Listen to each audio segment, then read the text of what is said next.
There is absolutely no denying the fact that you haven't heard. There's a moment in every great athlete's journey when the world stops pretending and starts paying attention.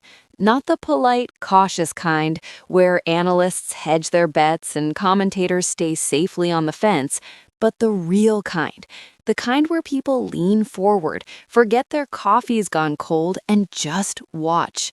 Eala is standing right at that moment, and this upcoming match against Leylah Fernandez isn't just another draw, it's a statement waiting to happen.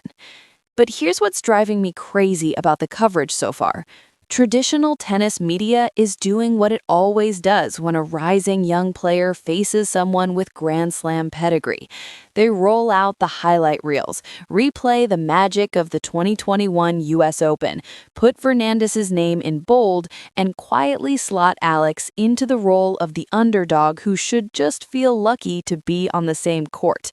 And I'm done with that, because if you actually strip away the noise, forget the resumes, forget the rankings history, and look at what's really happening in this matchup right now, you'll see something the establishment isn't ready to explain.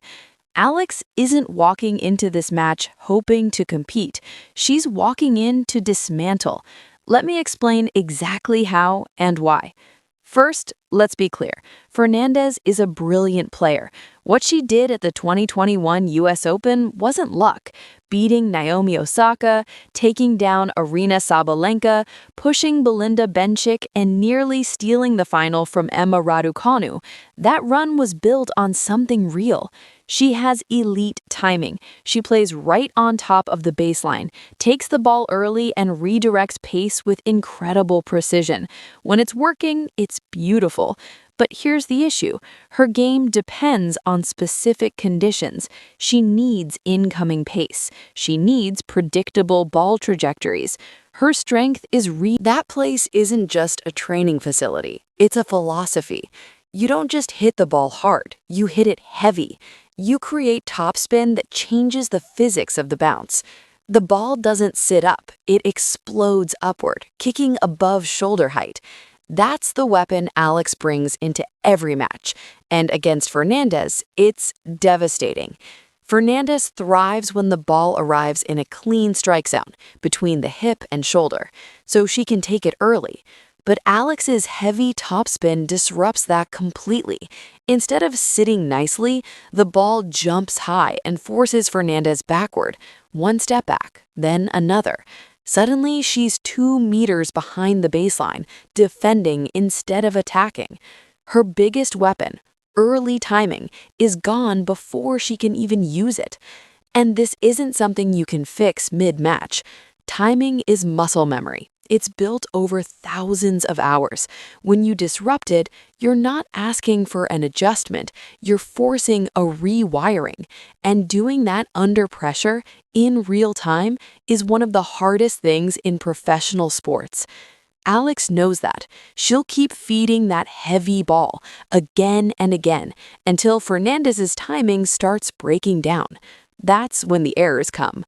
Now let's talk about the lefty dynamic, because this is where casual analysis completely misses the point.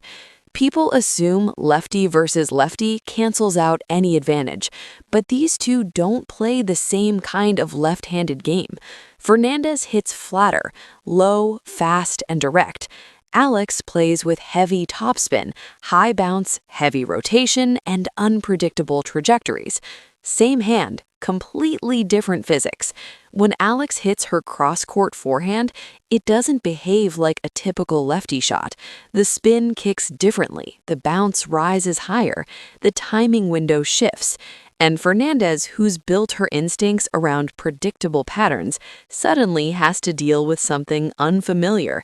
In elite tennis, even a fraction of a second misread is enough to lose the point.